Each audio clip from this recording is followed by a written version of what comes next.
place du conflit dans le monde de l'entreprise. Que pourrait donc apporter de spécifique la médiation pour la résolution de ces conflits? Et y a-t-il des éléments probants, des évaluations, des indicateurs qui pourraient nous inciter à choisir ce mode plutôt qu'un autre? Plus fondamentalement, est-ce que la médiation, ce ne serait pas une opportunité de voir le conflit sous un œil nouveau? Pas le voir automatiquement comme un gêneur, mais une opportunité d'avancer. Plus précisément un lieu pour faire entendre les symptômes de dysfonctionnement de l'entreprise, et de faire émerger, sous le regard d'un tiers, des problématiques qui pourront effectivement ultérieurement être prises en compte. Alors j'ai un métier qui est un peu particulier, qui s'appelle le Family Office, qui est peu connu en France. Je suis fille de chef d'entreprise et j'étais associée dans l'entreprise familiale. Donc j'ai repris le flambeau et j'essaye aussi aujourd'hui d'accompagner les entreprises au niveau économique, juridique, financier et fiscal. Mais ma matière première avant d'être l'économie, c'est l'humain. Et je travaille sur l'intergénérationnel. Donc en moyenne 3 générations, donc les petits-enfants, les parents et les grands-parents. Mais entre les souhaits des générations, c'est parfois compliqué. Et comment naît le conflit? Souvent, j'ai envie de dire autour de la table à la maison, avant d'être dans l'entreprise. C'est qu'avec les jeunes qui ont 20 ans, c'est un peu l'âge de nos enfants, c'est vrai que des fois on a du mal à se comprendre parce que ils ont un mode de fonctionnement qui est vraiment différent d'une autre, et aussi dans la culture d'entreprise. On a été éduqué aussi dans une culture d'entreprise où le salarié rentrait dans l'entreprise et faisait toute sa carrière dans l'entreprise. Maintenant, la personne rentre dans l'entreprise, à la limite, elle fait un passage. Et les jeunes ne sont plus du tout dans une culture d'entreprise où je suis là et je vais faire toute ma carrière. Donc ça change complètement le modèle, ça change aussi le rapport à l'entreprise, l'attachement à l'entreprise, et ça, il faut qu'on le gère parce que quelque part, c'est un peu facile. C'est plus confortable pour le chef d'entreprise quand il a des salariés qui sont là depuis longtemps, qui sont très attachés à l'entreprise et qui sont très défendeurs de l'entreprise vis-à-vis d'externes, avec une population qui sont là pour faire un travail. En compartant un travail, ils ont un salaire, ils sont souvent là aussi en train de renégocier le salaire, et puis si ça ne va pas, basta, on s'en va. Donc le rapport aussi change entre les dirigeants et cette jeune génération, et qui a un comportement complètement différent. Pour les médiations intra-entreprises, si on distingue les médiations inter-entreprises, pour les médiations intra-entreprises, c'est des demandes soit de salariés directement, ça commence, les salariés commencent à être informés qu'un médiateur existe, et notamment parce que aussi nous sommes parfois de plus en plus affichés dans les entreprises au tableau d'affichage au même titre que les médecins du travail. Tout simplement parce que l'entreprise, on le sait bien, a deux grandes obligations. Une obligation de prévention de résultats et une obligation d'intervention immédiate pour la protection de ses salariés. Donc en matière de prévention, eh bien, les médiateurs commencent à être affichés dans les entreprises. Et maintenant, les salariés qui rencontrent des problématiques de relations interpersonnelles ont des références. Et puis sinon, quand même, le plus souvent, ce sont les dirigeants, managers, DRH, qui ont entendu parler de la médiation aussi dans le cadre d'interventions comme aujourd'hui, ou bien comme à la CPME où on est aussi très actif, et qui ne veulent plus se faire coincer par les prud'hommes. Donc savent que la médiation est un processus structuré qui leur permettra, en tout cas aux managers, qui permet aux managers et aux dirigeants de ne pas trop s'impliquer dans le différend interpersonnel. Parce que la problématique que rencontrent les managers, c'est que eh bien, quand vous avez à accompagner un différend, à un moment donné, certes, les managers ils décident, c'est lui qui doit trancher, etc. Mais quand il va trancher, il devient l'arbitre et il a pris parti. Et là, il a pris une couleur. Et il va, dans tous les cas, à un moment donné, rencontrer à nouveau, ou bien en tout cas pourrait rencontrer ou être amené à être impliqué dans ce conflit, alors qu'à l'origine, il n'y est pas. Alors moi, mon rôle, il est sur l'inter-entreprise, hein, donc il va pas toucher à ce qui se passe dans l'entreprise, même si nous, on se rend compte que les sujets entre entreprises, c'est souvent des conséquences de sujets dans l'entreprise. C'est-à-dire, c'est parce qu'il y a une certaine pression sur un acheteur, sur un financier, sur un opérationnel, qu'une relation va se dégrader entre cette personne et son fournisseur. et que quelque chose va se passer qui ne s'explique pas, qui bien sûr au départ semble quelque chose de très contractuel, une facture pas payée, un contrat qu'on va interrompre, des pénalités qu'on va infliger à son fournisseur, et puis on se rend compte, mais là on retrouve ce que vous venez de dire, que derrière cette apparence extrêmement technique, avec de la rigueur, avec des choses extrêmement juridiques, des contrats, il y a de l'humain. Et que finalement, quand on arrive à mettre deux personnes autour de la table et leur faire oublier un petit peu le titre qu'il y a sur la plaque, qui est sur leur bureau ou leur adresse mail, mais qu'on leur dit « mais vous êtes deux êtres humains, essayez de vous parler », quand on arrive à ça, des choses qui paraissent extrêmement compliquées, extrêmement techniques, extrêmement juridiques, on trouve très facilement des solutions, et c'est là tout le bonheur de la médiation qu'on vit les uns les autres, c'est d'arriver justement à retrouver ce facteur humain, à faire en sorte que les gens se parlent. Pour qu'une médiation soit réussie, il est très important que le médiateur ait une légitimité. C'est-à-dire une reconnaissance d'impartialité, de neutralité, de professionnalisme. Parce que on va se rendre compte que le premier lien de confiance qui va devoir être créé, ça sera entre nous médiateurs et les métiers. Pour que ça fonctionne entre eux, il faut qu'ils aient confiance en nous. Et quand cette confiance est établie, on sait qu'on peut les accompagner avec le processus structuré de médiation et surtout, ils vont avoir une liberté, c'est-à-dire dans cette légitimité qu'ils vont nous accorder, ils vont y trouver leur liberté, leur pleine liberté d'avancer dans une médiation, parce que la médiation, on ne sait jamais comment elle va aboutir. On n'a pas la boule de cristal, c'est toujours une nouvelle aventure qu'on parcourt avec eux, dans un temps quand même bien limité, hein, on n'est pas là non plus pour passer des heures, mais surtout, c'est eux qui l'amènent. Donc quand il y a des blocages, on sait aussi les rencontrer en aparté, on sait les rencontrer en collectif, on sait appeler aussi ce fameux un autre tiers qui n'est pas là en médiation, mais qui est toujours aussi impliqué. Donc voilà, la légitimité du médiateur est fondamentale pour réussir une médiation. Ceci dit, quand on en parle aux gens, on a toujours qui disent c'est génial, effectivement, ça va peut-être m'aider à avancer. Donc on parlait du problème de culture. Et on bute souvent sur des gens qui se disent oulala, mais je vais y aller, et en fait, globalement, je vais baisser la culotte, et donc je ne veux pas y aller, je ne veux pas perdre mon pouvoir, parce que de toute façon, j'ai raison et l'autre a tort. Et du coup, j'ai presque envie de dire, quand les gens arrivent en médiation, je ne veux pas dire que c'est gagné, mais les gens ont fait un travail sur eux et ils ont accepté de venir. Donc, ils ont fait déjà une partie du chemin. Et en fait, j'ai envie de dire, ce qui est complètement difficile, c'est l'avant-médiation. Effectivement, il y a des résistants. Des gens, des personnes que nous avons au téléphone, parce que nous prenons du temps à échanger avec eux au téléphone, avant l'entretien individuel quand il peut se faire, mais quand il ne peut pas se faire, en tout cas on le fait par téléphone, pour déjà, on va dire, décomplexifier le conflit. Il y a beaucoup de peur sur le conflit. Ils ont peur d'eux-mêmes, ils ont plus peur d'eux-mêmes que de l'autre.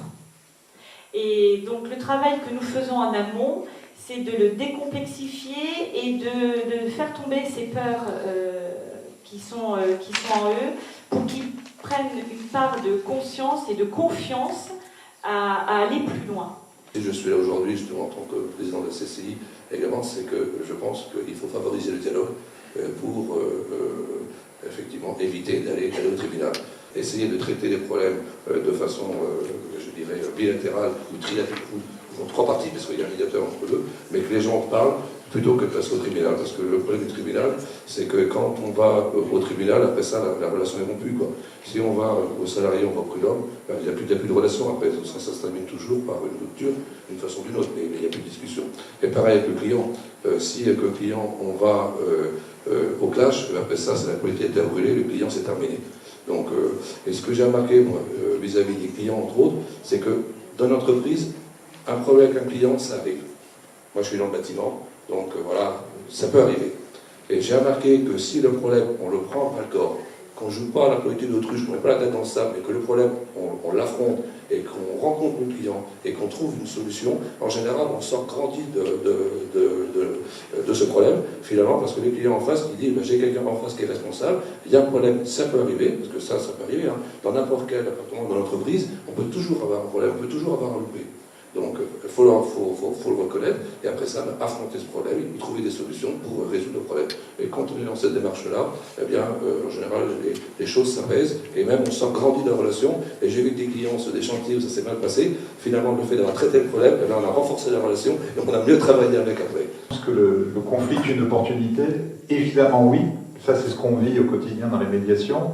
Est-ce que c'est perçu aujourd'hui par le monde de l'entreprise? Pas du tout. C'est-à-dire qu'il y a un déni complet déjà du conflit. Quand vous dites vous avez un conflit, on commence à dire mais non, il n'y a aucun problème. Attendez, un conflit, vous rigolez, tout va bien. Alors nous, les conflits avec les fournisseurs, c'est pas possible, puisqu'on adore nos fournisseurs, on les paye tous en temps et en heure, donc tout va bien. Donc la première étape, c'est ça, c'est passer le déni et faire admettre que, ok, vous n'avez pas un conflit perçu, mais il y a peut-être quand même un petit différend entre vous et votre fournisseur. Donc on est loin de le conflit est une opportunité.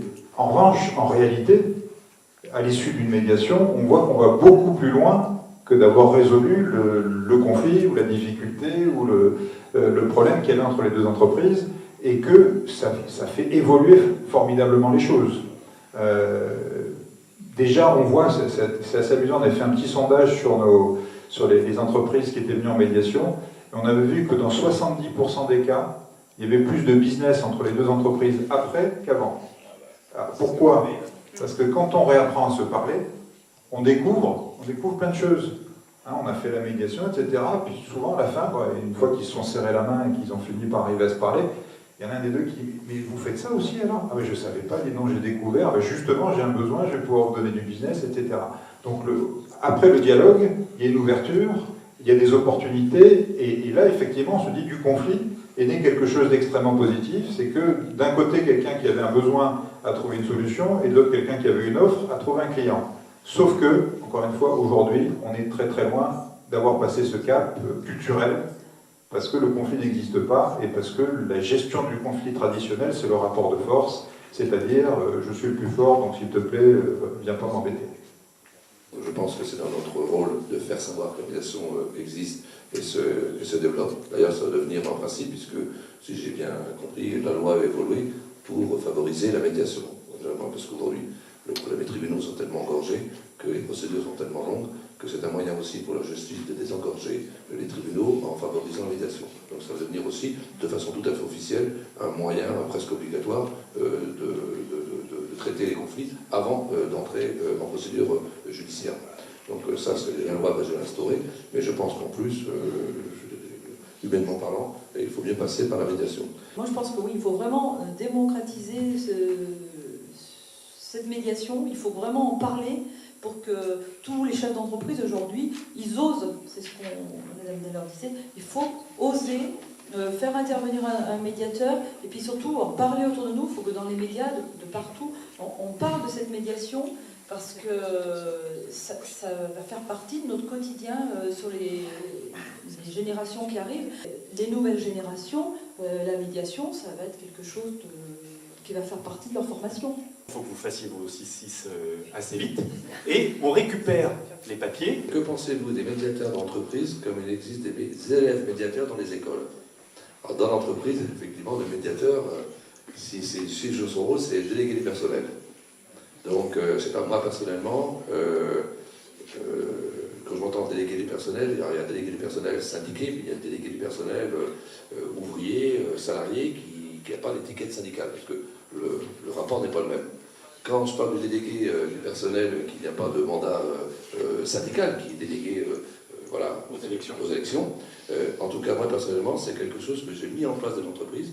Et il y a des entreprises que j'ai repris, c'était une culture d'entreprise, effectivement, des chefs d'entreprise, de ne pas vouloir de déléguer les personnels parce que c'est emmerdant, parce qu'il faut les recevoir régulièrement et autres. Donc, et moi, personnellement, j'ai tout l'avis contraire. J'ai favorisé la mise en place de délégués du personnel pour justement avoir un échange en tant que délégué personnel. Le personnel l'entreprise sait qu'il y a des délégués personnels, et c'est l'occasion justement d'un terrain de médiation ou d'échange et de désamorcer des conflits, parce que les délégués personnels font remonter un certain nombre de problèmes et qu'on essaie effectivement de trouver des solutions. Donc je pense qu'effectivement la mise en place des délégués personnels, quand c'est fait de façon constructive, c'est effectivement un bon moyen d'échange. Le tribunal, c'est gagnant-perdant, et la médiation, c'est gagnant-gagnant. Alors, il y a quand même des points d'interrogation. Donc, ça veut dire que c'est une question. Une remarque perfide. Oui, alors justement, ça interpelle parce qu'on entend parler tous les jours. Hein, évidemment, la médiation évite d'aller au tribunal. Et si on était allé au tribunal, est-ce que j'aurais plus gagné ? Alors, on aurait gagné quoi ? Il aurait gagné quoi ? Le conflit ne serait pas résolu. Certes, il serait parti avec une enveloppe peut-être plus importante, mais la relation humaine eh bien, fait que les hommes, les femmes se rencontrent. De toute manière, se rencontreront un jour. Et quand le conflit n'est pas résolu, qu'est-ce qu'ils vont en faire ? Donc, gagnant-gagnant, je pense plutôt effectivement que la médiation permet au moins aux personnes d'être gagnant-gagnantes. Là, ce n'est pas une interrogation, c'est une affirmation. Pour moi, dans les situations qu'on vit, le tribunal c'est perdant-perdant et la médiation c'est gagnant-gagnant. Parce que l'objectif, c'est de maintenir un lien de confiance entre deux structures qui sinon ne travailleraient plus ensemble. Et franchement, le pire qui puisse arriver à une PME, c'est de perdre son client. Et souvent, le pire qui peut arriver à un client, c'est de perdre son fournisseur, sauf qu'il ne veut pas le reconnaître. Donc, le tribunal, de toute façon, qu'il y en a un qui est gagné ou l'autre, la relation est rompue. Donc c'est fini, on ne bosse plus ensemble. Et donc les deux, pour moi, ont perdu. Effectivement, quand on va en médiation, il y aura un compromis, et chacun va lâcher un petit peu, et donc on peut se dire, j'ai perdu un peu d'argent sur ce sujet-là. Sauf que j'ai vraiment gagné une continuité de relation, et comme on le disait tout à l'heure, souvent il y a plus de business derrière, et plus de choses derrière. Donc je crois que c'est ça qu'il faut en faire, il faut se reculer un petit peu du conflit sur lequel on travaille, et si on le fait, la médiation c'est vraiment gagnant-gagnant. Mais il y a cette barrière-là, c'est-à-dire que les gens hésitent à venir en médiation, et d'ailleurs, nous-mêmes, on leur dit, si vraiment vous n'avez plus du tout envie de travailler avec ce client, c'est fini, de toute votre vie, vous travaillez plus avec lui, et vous êtes persuadé que vous allez gagner au tribunal, allez au tribunal. Si en revanche, vous êtes, un, pas très sûr de gagner, et deux, vous dites, ce client, j'ai pas envie de le perdre définitivement, venez en médiation. De toute façon, il vaut mieux venir en médiation d'abord. On peut toujours, si la médiation échoue, aller au tribunal après, mais ça, c'est aussi quelque chose qu'il faut faire passer comme message.